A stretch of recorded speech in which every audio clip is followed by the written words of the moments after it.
कर्णियारिका रत्न श्री 105 विजयमती माता जी की, जैन धर्म की जिनवानी माता की जय।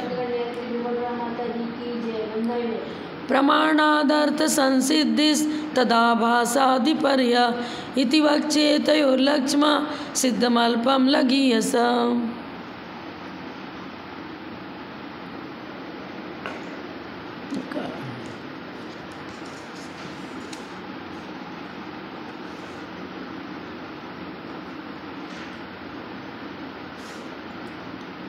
सूत्र नंबर दूसरे अध्याय का नार्थालोक को ये चलेगा 6 नंबर। यहाँ बौद्ध मत का खंडन कर रहे हैं। नार्थालोकौ कारणम परिच्छेद्यत्वात् तमोवत्।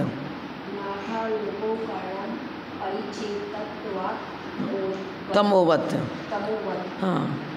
बौद्ध क्या बोलता है? तदुत्पत्ति तदाकार उसका मत है, अर्थात पदार्थ से ज्ञान की उत्पत्ति होती है और ज्ञान तदाकार होता है।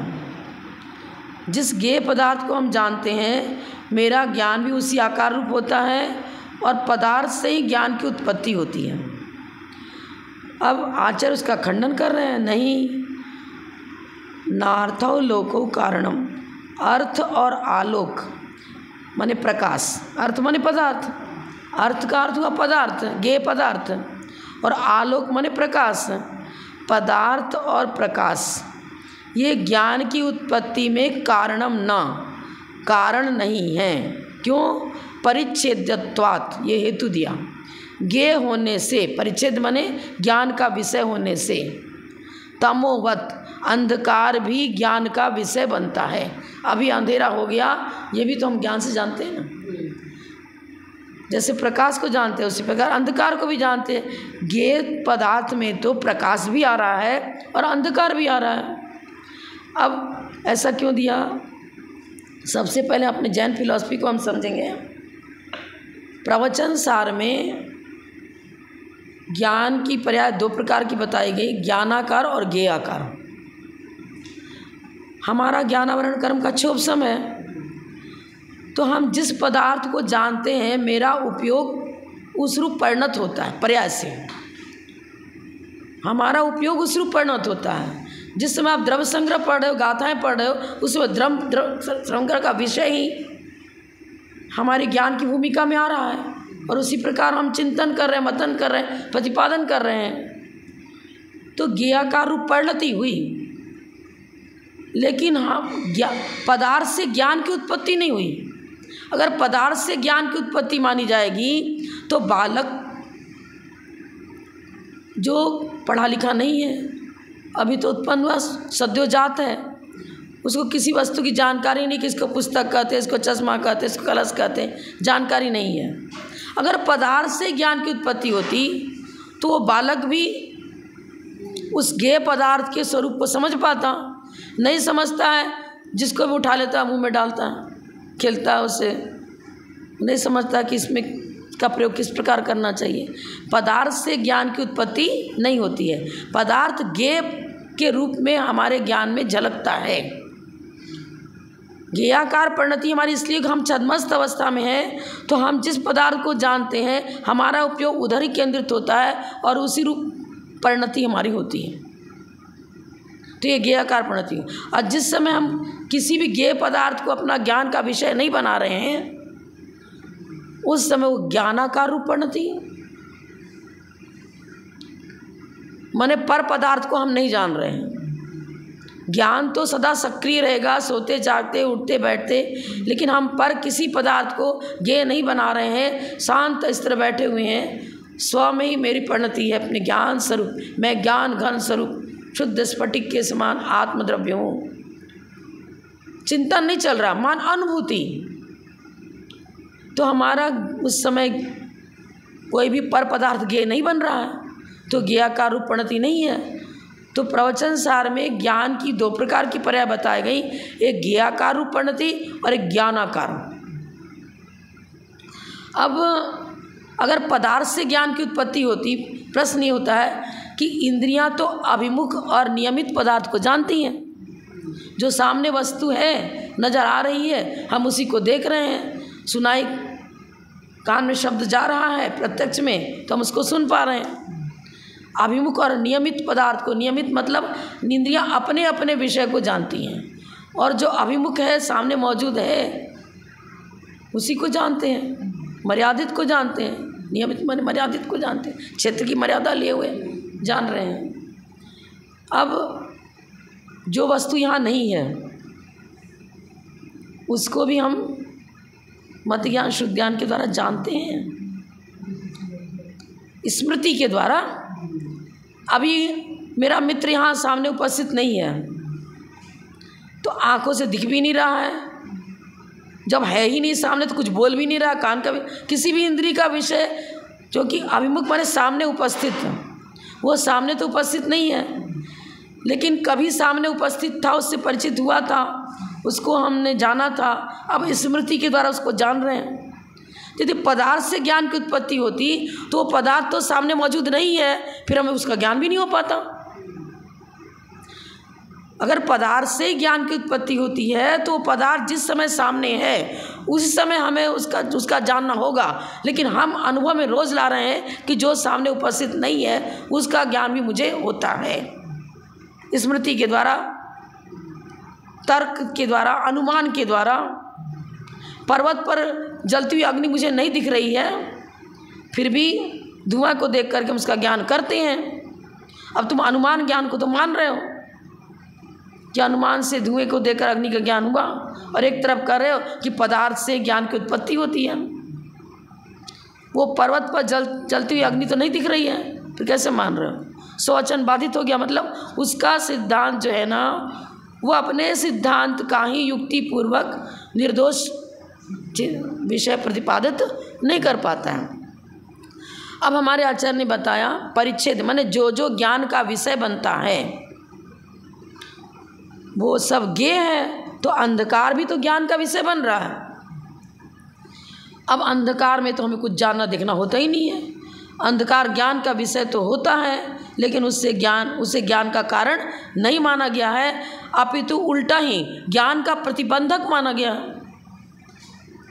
अंधेरा हो गया, हमें दिखाई नहीं रहा सामने का कुछ भी, तो अंधकार ज्ञेय तो है पर ज्ञान की उत्पत्ति में कारण न बनता हो, बल्कि ज्ञान का प्रतिबंधक बन रहा है हमारे लिए। तो पदार्थ और प्रकाश ज्ञान के कारण नहीं है, क्योंकि वे ज्ञान के विषय हैं। अब अन्वय व्यतिरेक बिठाएंगे, जो जो ज्ञान का विषय है वह ज्ञान का कारण नहीं होता। जैसे अंधकार, व्याप्ति बिठाते हैं ना, व्याप्ति पूर्वक हेतु का निर्णय होगा।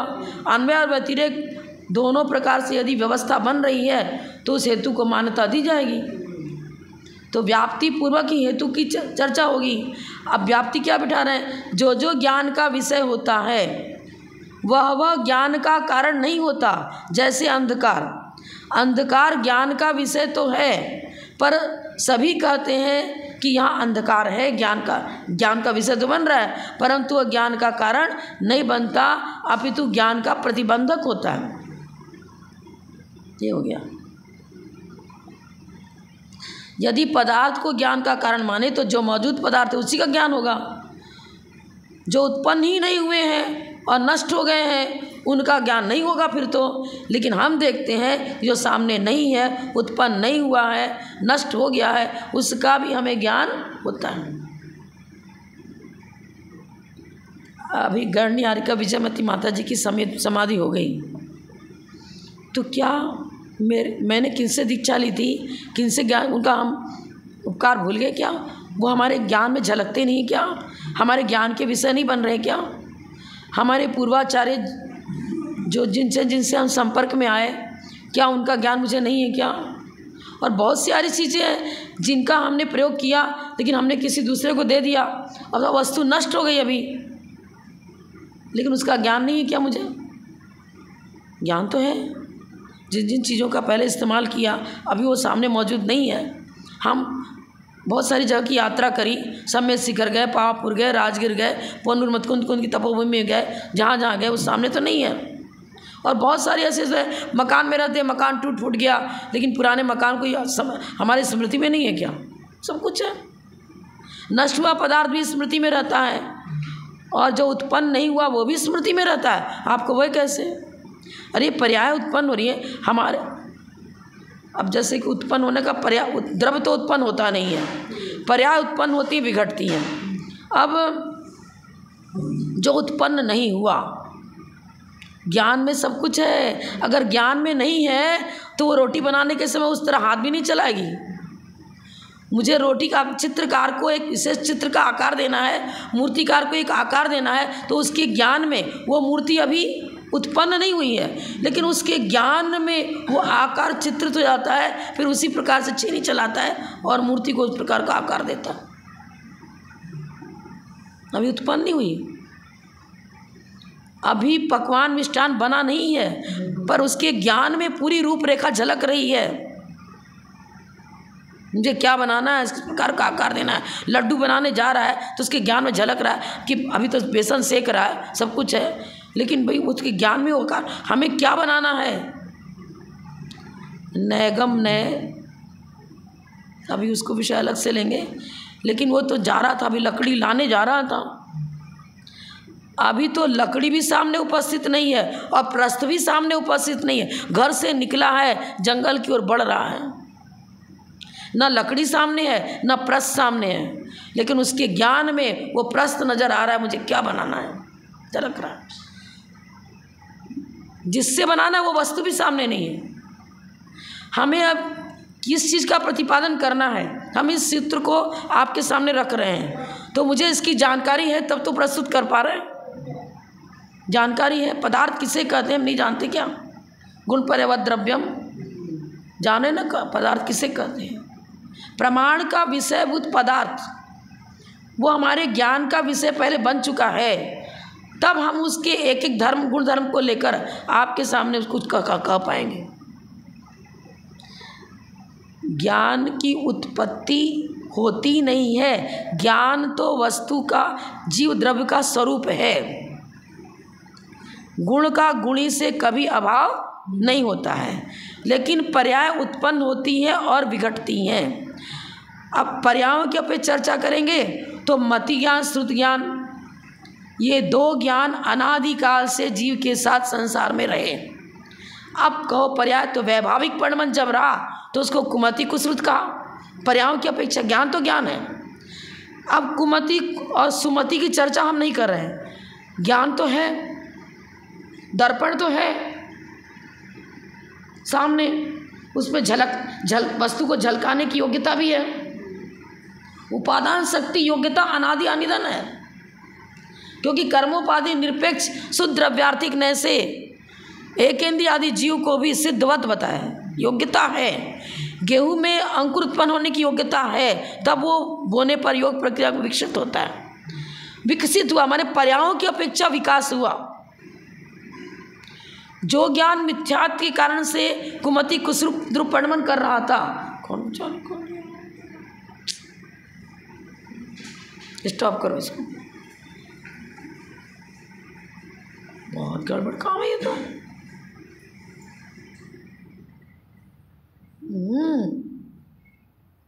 स्टॉप करना इसको,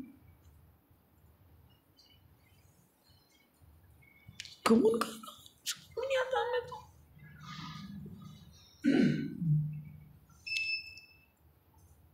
पता ही कौन पता ही नहीं, बहुत गड़बड़ काम है।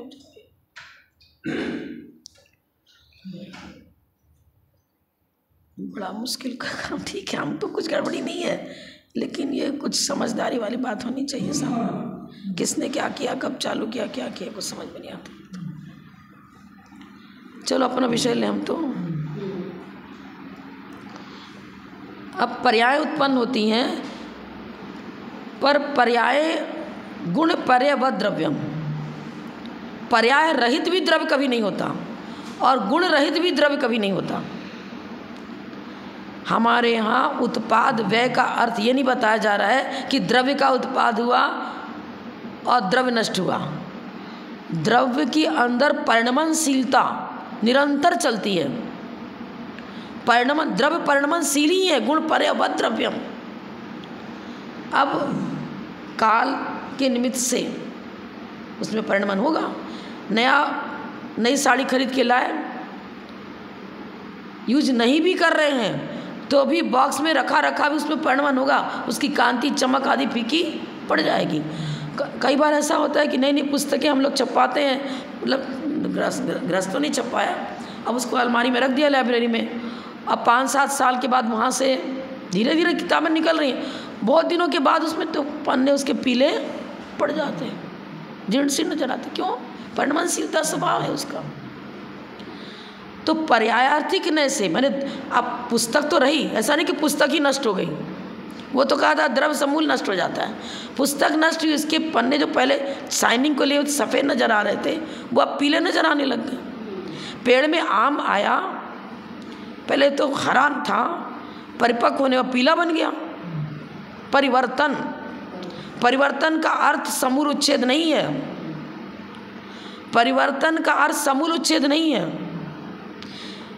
अब आप रोटी खा रहे हैं, मान लो कोई खा रहा है, तो भैया का गेहूं के सर्वथा अभाव पूर्वक उस रोटी का अस्तित्व है क्या? गेहूं के सर्वथा अभाव पूर्वक रोटी का अस्तित्व नहीं है, पर गेहूं की पर्याय रोटी की पर्याय, अब इसको रोटी खा रहा है, गेहूं नहीं कहेंगे। गेहूं खा रहा हूं यह नहीं बोलेगा कोई, मैं तो रोटी खा रहा हूं ये बोलूँगा।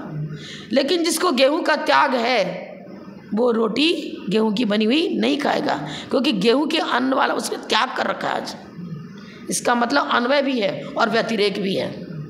पर्याय की अपेक्षा से व्यतिरेक है और गुण धर्म की अपेक्षा से द्रव्य की अपेक्षा अन्वय है। वही है।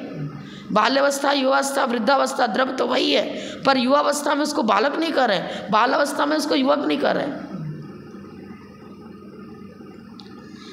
तो अब ये है, बौद्ध मत वाले क्या करते हैं, वस्तु का समूल उच्छेद मानते हैं, वस्तु ही नष्ट हो गई। पर जैन फिलॉसफी बताया वस्तु नष्ट नहीं होती है, वस्तु के अंदर रहने वाली जो पर्याय हैं वो परिवर्तित होती हैं। उसमें अभी घट बन गया तो उसमें मिट्टी रूप पर्याय का प्राग अभाव है, सर्वथा अभाव नहीं है। नष्ट होने पर वो कपाल बनेगा, टुकड़ा बनेगा, तो उसमें उसका प्रध्वंसा भाव है। ये सब चीज़ें हैं हमारे यहाँ। अब यहाँ तो ये वो बताता है कि पदार्थ से ज्ञान की उत्पत्ति होती है। हमारे आचार्य ने बताया पदार्थ से ज्ञान की उत्पत्ति नहीं होती है, ज्ञान तो जीव का स्वभाव है, और जो वस्तु का स्वभाव होता है, उसका गुणधर्म होता है, वो उससे कभी अलग नहीं होता है। अब बालक जो है उसकी ज्ञान का विकास होता है, ज्ञान शक्ति तो है, गेहूँ में वृक्ष रूप बनने की योग्यता है, और फिर फलित होने की अवस्था, एक दाने से अनेक दाने हो गए ना, उत्पन्न हुए तो फलित हुए। तो इसी प्रकार उस बालक के अंदर भी ज्ञान शक्ति है, पर उसका क्षोभसम कभी डाउन होता है, कभी वृद्धिंगत होता है। हम भी कभी जाने हुए विषय को भूल जाते हैं तो डाउन हो गए, फिर नया नया विषय हम सीखते रहते, जानते रहते। तो ज्ञान की पर्याय हीनाधिकता को लिए हुए हैं। नष्ट का मतलब समूल उच्छेद नहीं मानना पड़ेगा। मेमोरी पावर हमारी घट रही है, बढ़ रही है, जैसा हो रहा है, तो ज्ञान, पदार्थ से ज्ञान की उत्पत्ति नहीं होती।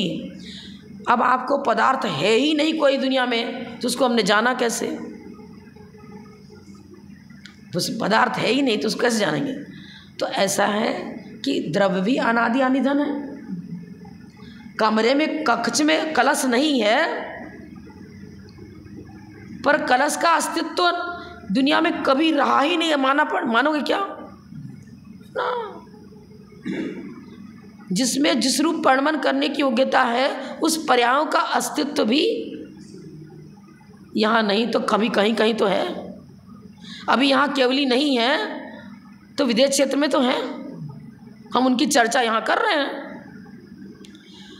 पर्यायों का अस्तित्व भी, उनकी व्यंजन पर्याय हो, अर्थ पर्याय हो, सारी चर्चाएं आगम की परिप्रेक्षा में हमें जानने में आ रही हैं, और वो सारी पर्याय किसी न किसी के प्रत्यक्ष हैं। केवली ने तो सभी द्रव्य, सभी गुण, सभी पर्यायों को अपने ज्ञान का विषय बनाया है, पर पदार्थ से ज्ञान की उत्पत्ति नहीं हो। ज्ञानावरण कर्म के समूल क्षय से उनकी ज्ञान की पर्याय उस पराकाष्ठा पर पहुंच गई जहां पर अंधकार है ही नहीं। हमारे साथ तो अंधकार प्रकाश दोनों है। हम जिस जिस विषय को नहीं जान पाए हैं, नहीं जानते हैं, वो तत्संबंधी अज्ञान अंधकार मेरे साथ उपस्थित है, और जिस जिस को जान चुके तत्संबंधी प्रकाश ज्ञान भी मेरे साथ मौजूद है। तो हमारे चुपके के अनुसार हमारी अज्ञानता और हमारा ज्ञान व्यवस्थित होगा। पदार्थ ने थोड़ी ज्ञान की उत्पत्ति कर दी, क्योंकि भूत, भावी और वर्तमान तीनों अपने अपने क्षोभसम के अनुसार उसकी पर्याय भी मेरे ज्ञान के विषय बन रही हैं, और द्रव्य भी विषय बन रहा है, और उसके गुण भी विषय बन रहे हैं। आपको गुण कैसे विषय बनेंगे? अनुमान ज्ञान से बनेंगे। अरे जो फल खरीदने का अनुभवी हो चुका है ना, वो आम को देख करके और केला देख करके उस जान देता है कि मीठा है, ये खट्टा है। तो भैया जीभ पर रखने के बाद खट्टे मीठे का स्वाद आता है, पर वो देखते ही बता देता है, और उसको अनुभवी हो चुका ना कि टिकालमा से सहित स्वर्ण है, और जिसको पूरी अच्छी पहचान है, वो देखते साथ बता देगा इतना % इसमें खोटा है, इतना % इसमें सोना है, और माप को तौल करने पर लगभग बिल्कुल वही विषय निकल आता है। क्यों भाई? अभी तो मतलब कीटकालमा सहित है, अलग कर दे जब तो पता चले भाई ये शुद्ध स्वर्ण का अनुभव। तो अनुभव स्वकीय है ना।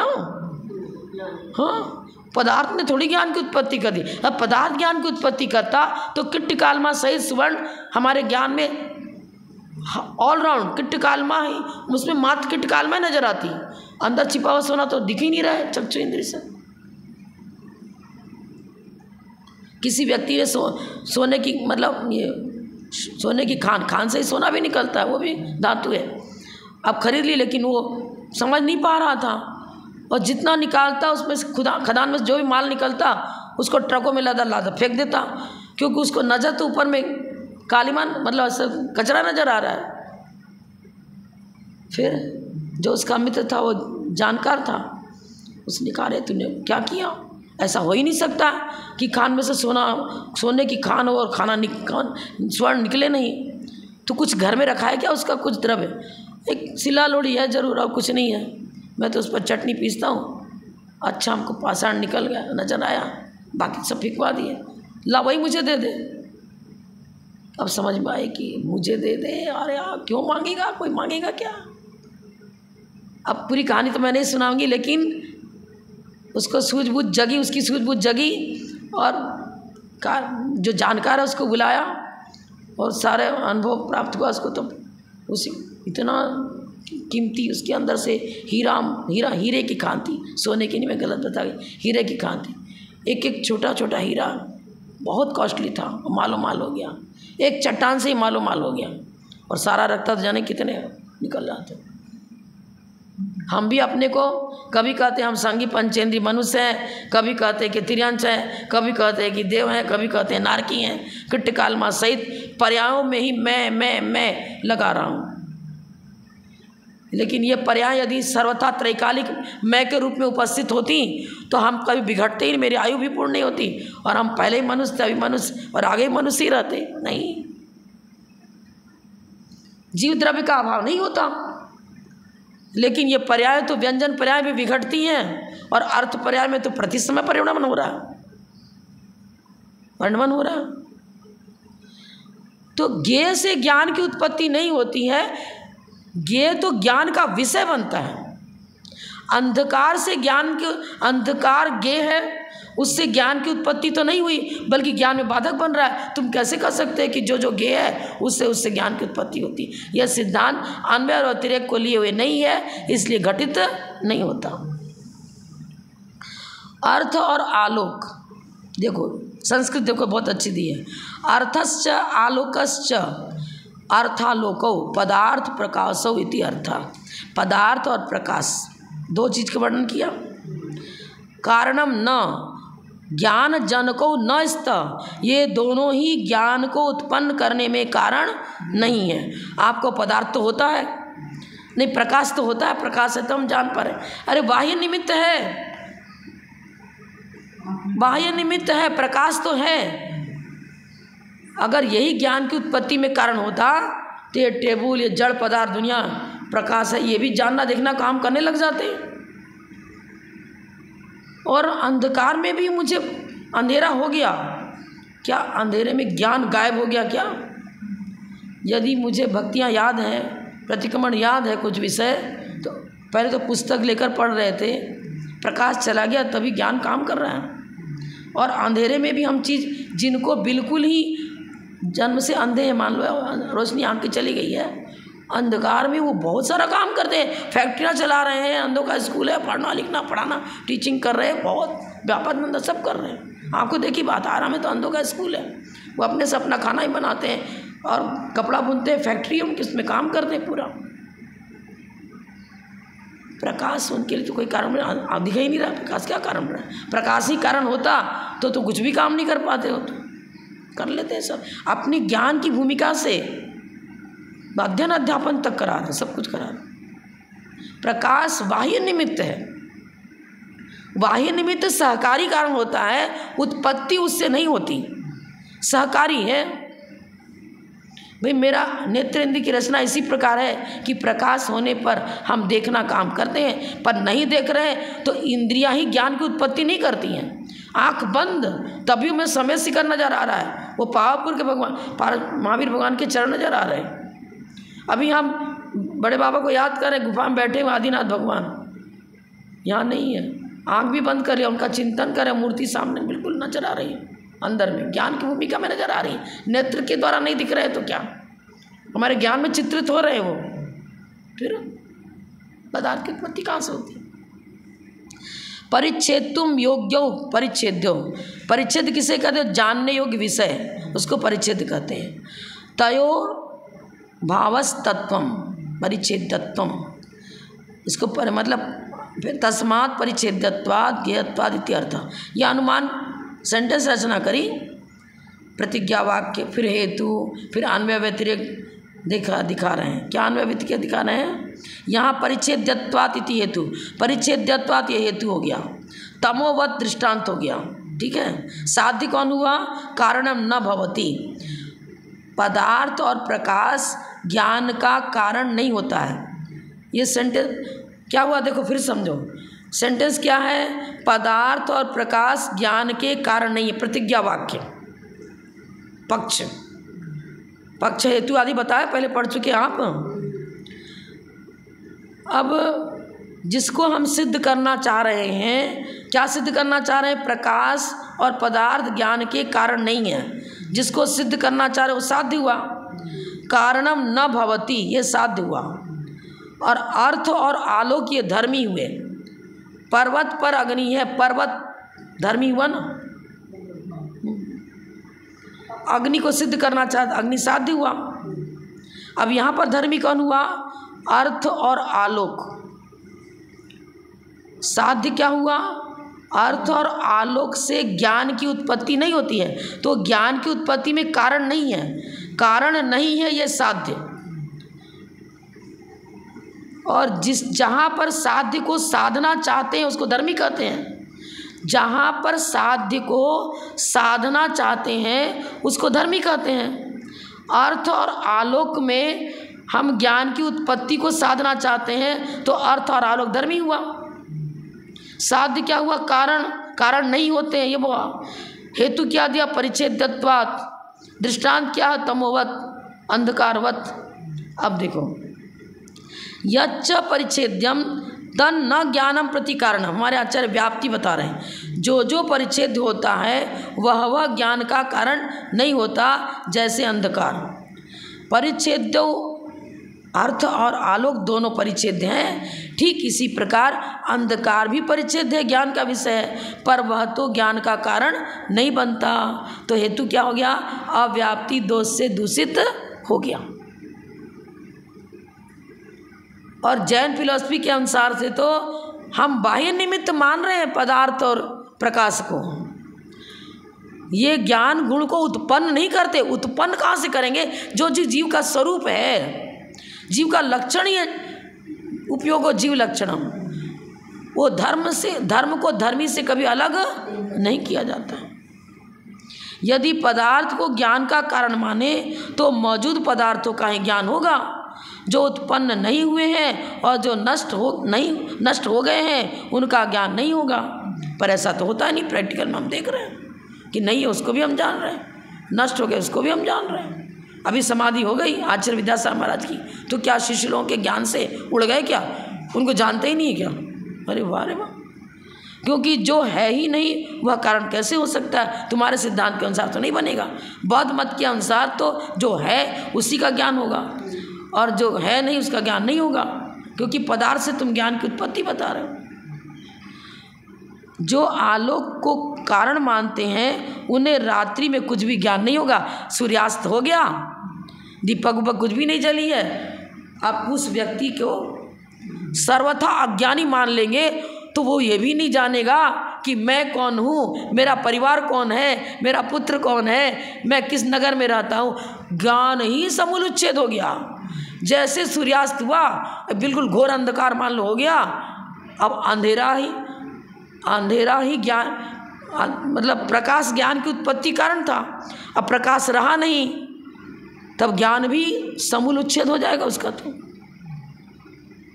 कितना घोटाला है ऐसा। तो वो खुद ही उसके जीवन में घटित नहीं हो रहा, वो स्वयं भी इस विषय को अनुभव में लाएगा, कहीं हाँ गलत है, हम तो जान रहे हैं मेरा मकान का है, मैं कौन हूँ समझ में तो आ रहा है। कुछ भी नहीं कर पाएगा, वस्तु का बोध ही नहीं हो पाएगा ना। अंधकार में भी समझता है कि बाथरूम किधर है, लैट्रिन किधर है, मेरा कमरा किधर है, मैं कहाँ बैठा हूँ, सब जान रहा है। ज्ञान तो वस्तु का स्वरूप है। तो यहाँ खंडन कर दिया। हमारे आचार्य बोलते हैं सहकारी कारण बनेगा। स्मृति भी तो कभी देखा जान रहा, तो उसके हिसाब से माने पर्यायों की अपेक्षा से पर्याय विकसित होती हैं, माइनस होती, प्लस होती है। मतलब अपने ज्ञान में क्षोभसम ज्ञान में क्या है ना, हीनाधिकता होती है। ज्ञानावरण के क्षोभसम के अनुसार ज्ञान की हानि वृद्धि होती है। और ज्ञानावरण का क्षोभसम क्या है? लब्धि उपयोगो भावेंद्रियम, क्षोभसम ज्ञान रहता है। लब्धि और उपयोग, हमने जितना लब्धि बने उपयोगात, एक तो हुआ क्षोभसम की प्राप्ति। संगी पंचेंद्रिय है तो उसके अंदर सब प्रकार का क्षोभसम है, पांचों इंद्रिय संबंधी उसे क्षोभसम मिला। और मन का भी क्षोभसम है, 9 इंद्रियावरण कर्म का भी क्षोभसम है। अब ये क्षोभसम उसको पुण्य, अपने ही स्वकीय पुण्य से प्राप्त हुआ। अब इसका उपयोग करेगा तो उसमें उपयोगात्मक बन गया। लब्धि उपयोगो भावेंद्रियम, क्षोभसम का लब्धि और उपयोग दोनों, क्षोभसम की दोनों में क्षोभसम की चर्चा है।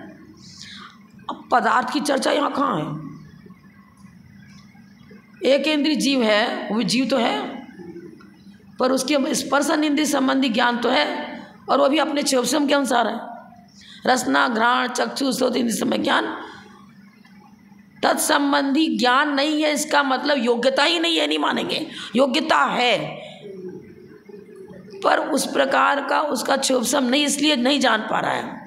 पर्यार्थिक नय से उसको रसनेन्द्रिय संबंधी ज्ञान नहीं है, घ्राणेन्द्रिय संबंध ज्ञान नहीं है।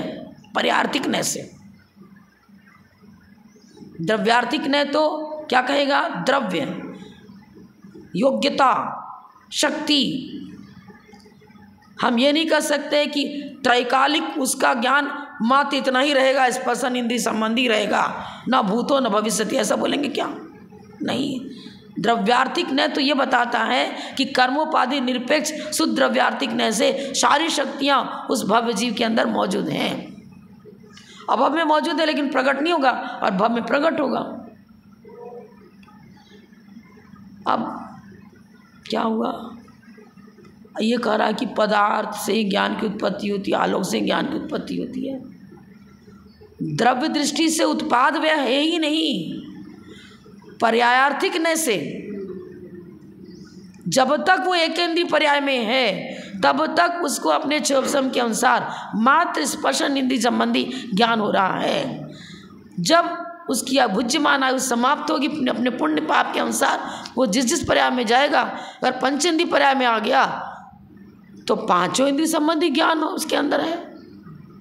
अगर पदार्थ से ज्ञान की उत्पत्ति होती तो उस वृक्ष के पास में मौजूद बहुत सारे पदार्थ हैं, पर वो तो स्पर्शन इंद्रिय का विषय क्या है? हल्का, भारी, कठोर आदि, मध्यम, मृदु, ठंडा, गर्म आदि है। कुछ नहीं, किसी भी इंद्रिय संबंधी जानकारी उसको नहीं हो पा रही है। कोई पेड़ काटने आ रहा है, अगर उसको आंखों से दिख जाता तो वो पेड़ क्या होता? जब कुल्हाड़ी की मार पड़ती है, स्पर्श होता है, तब वो समझता है कि मेरे पास कोई आया। छुई मुई पौधा को उंगली दिखाते उसको, लेकिन उंगली दिखाने पर सामने खड़े होने मात्र तो नहीं ये सिकुड़ता है। क्यों? कुछ ना कुछ तो कारण है ना। शब्द सुनता है क्या? वो पेड़ खड़ा हुआ शब्द सुन रहा है क्या? चख रहा है क्या? कुछ जीवा इंद्रिय है क्या उसको? कुछ नहीं है। कड़वा, मीठा, खट्टा, चरपरा कुछ उसको अनुभव में नहीं आता है। क्योंकि खट्टा चीज़ डाला गया, मीठा चीज़ डाला, कुछ भी डाला गया, तो हमारी तरह वो हमारी तरह स्वाद ले रहा है क्या? नहीं ले रहा है ना। तो ज्ञान की पर्यायों की अपेक्षा सारी चर्चा चलेगी। किस संबंधी मुझे ज्ञान है, किस संबंधी मुझे ज्ञान नहीं है, कौन सी संबंधी ज्ञान किस पर्याय में प्रकट होगी और किस पर्याय में किस विषय संबंधी ज्ञान नहीं होगा। पदार्थ से ज्ञान की उत्पत्ति प्रकाश से उत्पत्ति होती, तो प्रकाश होते ही सारा का सारा ज्ञान सभी जीवों को, चाहे वो एक इंद्रिय पर्याय में पढ़ा हो, चाहे दो इंद्रिय में, चाहे पंचेंद्रिय, सब प्रकार का ज्ञान हो जाना चाहिए। कहाँ होता है? होता ही नहीं। भाव प्रत्यय ज्ञान तो नारकी को और देवों को है, हमें क्यों नहीं है? प्रकाश तो है यहाँ। प्रकाश से ज्ञान की उत्पत्ति होती तब तो हम केवली भी बन जाते, क्योंकि प्रकाश से ज्ञान की उत्पत्ति होती है, तो केवल ज्ञान भी प्रकाश से उत्पन्न हो जाता। फिर तो हाँ, अगर प्रकाश से ज्ञान की उत्पत्ति होती है, पदार्थ से ज्ञान की उत्पत्ति होती है, तो फिर सब एक से हो जाती है। केवली को भी तो उनको तो प्रकाश और अंधकार, उनके तो परम आधार शरीर में इतना बड़ा प्रकाश होता है कि करोड़ों सूर्य भी एक साथ उपस्थित हो तो जुगनू की तरह हल्के होती नजर आएंगे, नजर ही नहीं आएंगे। कहाँ की कहाँ। अपना जैन फिलॉसफी में तो इतनी साइंटिफिक सारी व्याख्याएं हैं, अब ये समझ पाते नहीं है। मात्र इंद्रिय जन ज्ञान है और इनका अनुमान भी अनुमानाभास बन जाता है, क्योंकि अन्वय व्यतिरेक बैठता नहीं। अव्याप्ति, अतिव्याप्ति, असंभव, दोष से रहित जो सिद्धांत है वही प्रामाणिकता को लिए हुए है। मात्र जैन सिद्धांत में शायद अनेकांत पूर्वक चर्चा हैं, व्याप्ति पूर्वक हेतु की चर्चा की जा रही है। इन लोगों में अब इसमें व्याप्ति बैठ ही नहीं रही है, अन्वय व्यतिरेक बैठ ही नहीं रहा है, इसलिए बौद्ध मत खंडित होता है। वो कहता है कि पदार्थ से ज्ञान की उत्पत्ति होती है। हमारे आचार्य ने इस 6 नंबर सूत्र के द्वारा उस बौद्ध मत को खंडित कर दिया। उस प्रकाश में जितने लोग खड़े रहेंगे तो बराबर ही ज्ञान हो जाएगा। बराबर ही ज्ञान हो जाएगा। हाँ, शिवसम को नहीं मानेंगे तो एक जैसा ज्ञान होना चाहिए। सारे विद्यार्थी एक जैसा ज्ञान नहीं रखते। पदार्थ से ज्ञान की उत्पत्ति होती तो हम ना किसी को गुरु कहते, ना किसी को शिष्य कहते, ना किसी को अज्ञानी कहते, ना किसी को विद्वान कहते, ना किसी को मूर्ख कहते, अल्प ज्ञानी भी नहीं कहते, बौद्ध ज्ञानी भी नहीं कहते। प्रकाश ही ज्ञान की उत्पत्ति कराता है, सब एक जैसा हो जाता। फिर प्रत्यक्ष से भी खंडित, अनुमान से भी खंडित, हर प्रकार तर्क से, स्मृति, प्रत्यविज्ञान, अनुमान, किसी से भी करो, सब प्रकार से यह सिद्धांत खंडित होता है। लेकिन इनको सहकारी कारण अपेक्षाकृत माने, अपेक्षावाद, स्यादवाद सही है। अंधेरा हो जाता है तो फिर हमारा पढ़ना रुक जाता है, पढ़ना रुक गया, ज्ञान का अभाव नहीं हो गया। हम पढ़ तो रहे अपनी ज्ञान शक्ति से। अगर उर्दू वाली किताब रखी है, अगर प्रकाश से ज्ञान की उत्पत्ति होती तो फिर उर्दू भी पढ़ लेते, फारसी भी पढ़ लेते, तमिल भाषा नहीं जानते पढ़ लेते। नहीं जानते हैं, उपादान कारण स्वकीय है, बाह्य निमित्त में सहकारी कारण ये प्रकाश हमारे लिए बन रहा है। शिक्षक भी सहकारी कारण बन रहे हैं, गुरु भी सहकारी कारण बन रहे हैं। कुम्हार घड़े को उत्पन्न करने में सहकारी कारण के रूप में है, बाह्य निमित्त है। उपादान तो मिट्टी है, जिस मिट्टी से घड़ा बना है, ये चीज़। उपादान तो स्वयं अपना स्वकीय ज्ञान शक्ति है हमारी, और वो उसके विकसित होने में, उसकी पर्यायों के परिणमन में उपादान को भी जागृत करना पड़ेगा, तभी ज्ञान का विकास होगा। बाह्य निमित्त सहकारी है, पर सहकारी को भी क्या करना, अकेला सहकारी भी काम नहीं करेगा, उपादान भी उसका उस प्रकार विकसित होगा।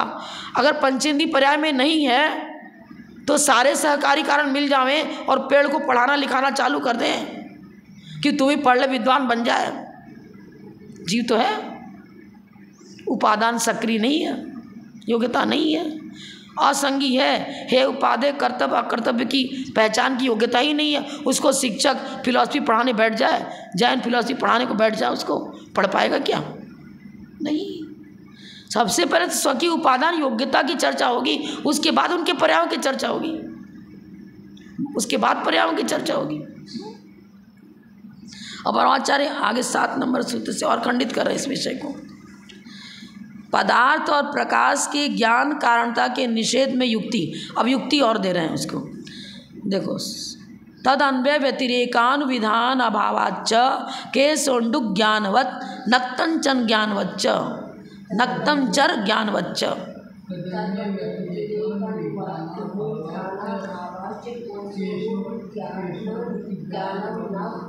नक्तंचर, नक्तंचर दो ता है ना, क में त मिला हुआ है, नक्तम, हाँ, नक्तंचर ज्ञानवच्चर, रात्रि में विचरण करने वाले नक्तंचर। पशु उल्लू है, कोई भी है, मच्छर है, ये सब रात में उड़ते रहते, केस उड़ रहा है, इसका पूरा अर्थ देखो।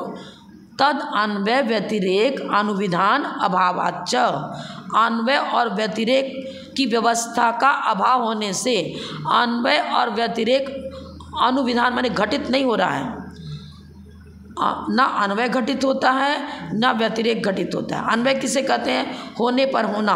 व्यतिरेक किसे कहते हैं? नहीं होने पर नहीं होना। आपने उदाहरण दिया था, क्या बता रहे? परिच्छेद्यत्वात्, परिच्छेद्य होने से माने ज्ञान का विषय होने से, इस हेतु के साथ साध्य का न अन्वय है न व्यतिरेक है। अग्नि को सिद्ध करना था पर्वत पर, पर्वत था धर्मी, अग्नि था साध्य, धूम था हेतु। यहाँ क्या बता रहे हैं? प्रकाश और पदार्थ ये हुआ धर्मी, उसमें किस धर्म को सिद्ध करना चाह रहे हैं? ज्ञान।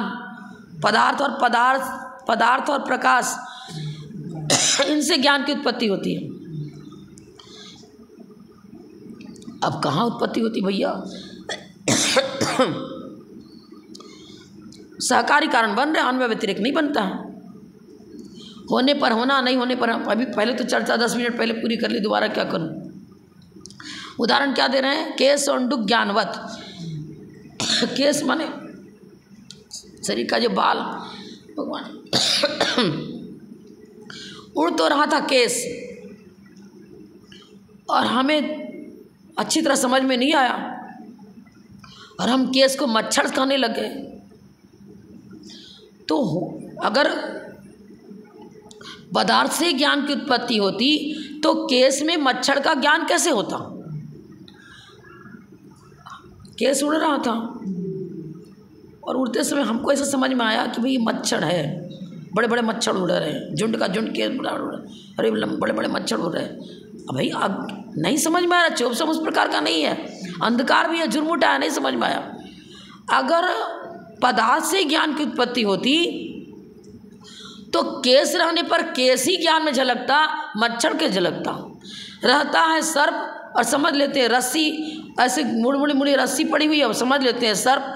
तो विभ्रम, विभ्रम शब्द तो डिक्शनरी से उड़ जाना चाहिए।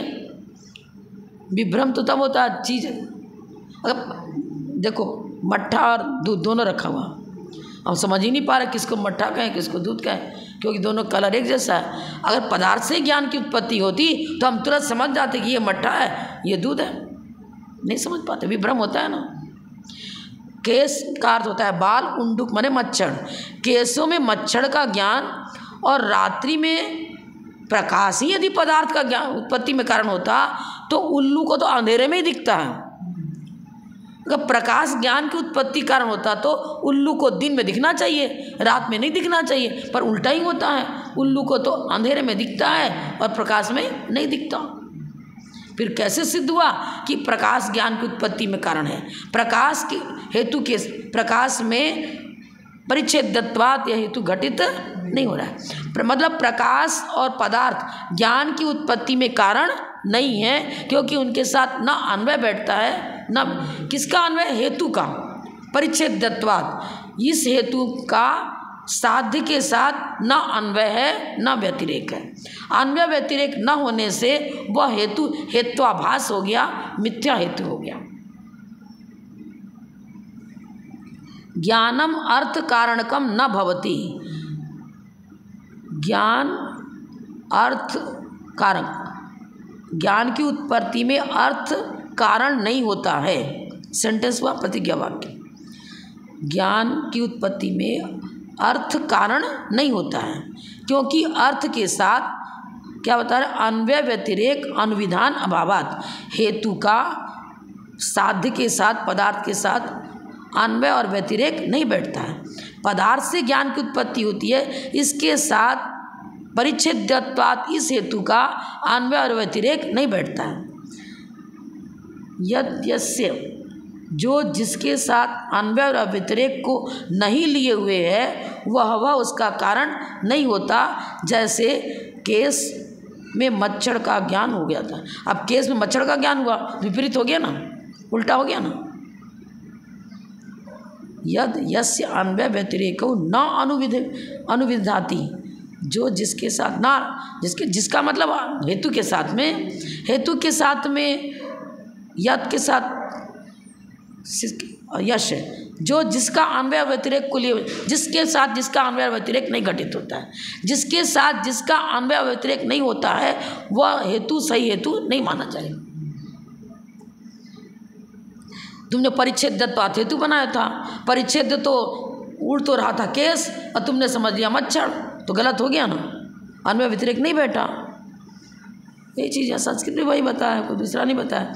अब देखो नक्तंचर का अर्थ लिया रात में विचरण करने वाले, मारजार मने बिलार, बिल्ली भी देखो और यहाँ अंधेरा में घूमती है आराम से और अपना शिकार पकड़ती है। हाँ बहुत सारे लोग हैं ऐसे। सर्प भी कितने ऐसे होते हैं रात में, मतलब कोई कोई अंधेरा में घूमते जान लेते हैं। हाँ बहुत सारे जानवर अंदर विचरण करते हैं। तस्मात् प्रकाश कारणकम न भवति, इसलिए प्रकाश ज्ञान की उत्पत्ति में कारण नहीं है। हेतु की परिभाषा क्या बताई थी? अविनाभाव संबंध को लिए हुए क्रम सक्रम भाव नियमो अविनाभाव, सभाव नियम और क्रम भाव नियम, सदा साथ साथ रहना। ज्ञान जीव के साथ सदा साथ साथ रहता है। उपादान कारण उसकी स्वयं अपनी ज्ञान शक्ति हुई, अन्वय व्यतिरेक दोनों बैठ रहा है। यदि ज्ञान है ही नहीं, चेतना है ही नहीं, डेड बॉडी पड़ा हुआ है, जानने देखने का काम करेगा क्या? नहीं करेगा ना। और अन्वय व्यतिरेक भी इसके साथ बैठ रहा है। गुण जहाँ गुण है वहाँ गुणी भी है, गुणी है तो गुण भी है, बन रहा है। ज्ञान गुण हुआ, जीव गुणी हुआ। सभाव नियम घटित हो गया ना जीव के साथ में ज्ञान का। और तुम करो पदार्थ से ज्ञान की उत्पत्ति होती है, और यहाँ तो अन्वय व्यतिरेक क्या बता रहे हैं? जहाँ जहाँ जीव है वहाँ वहाँ ज्ञान है, जहाँ जहाँ ज्ञान है वो ज्ञान उसका स्वरूप है, उत्पन्न कहाँ से होगा? सहकारी कारण बनेगा। अन्वय व्यतिरेक तो जीव के साथ बैठेगा ज्ञान का, पदार्थ और प्रकाश के साथ अन्वय व्यतिरेक नहीं बैठता है। जीव के साथ अन्वय व्यतिरेक बैठेगा, जहाँ जहाँ जीव है वहाँ वहाँ ज्ञान है, जहाँ जहाँ ज्ञान है वहाँ वहाँ जीव है, नहीं बैठता है। अब उन्होंने उदाहरण दे दिया खंडन करने के लिए, लौकिक उदाहरण ही दिया कि अंधकार है तब भी तो उल्लू वो नज़र आ रहा है, और मारजार को भी नज़र आ रहा है, अंधेरे में देख रहा है वो।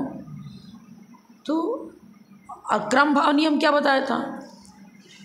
काल भेद से, लेकिन फिर भी नियामक है कि प्रातः काल के बाद मध्याह्न काल आएगा, मध्याह्न काल के बाद सायंकाल आएगा, अमुक नक्षत्र के बाद इस अमुक नक्षत्र का उदय होगा, फिर उस नक्षत्र के बाद क्रम है, किस नक्षत्र के बाद किस नक्षत्र का उदय होगा, ये क्रम भाव नियम हो गया।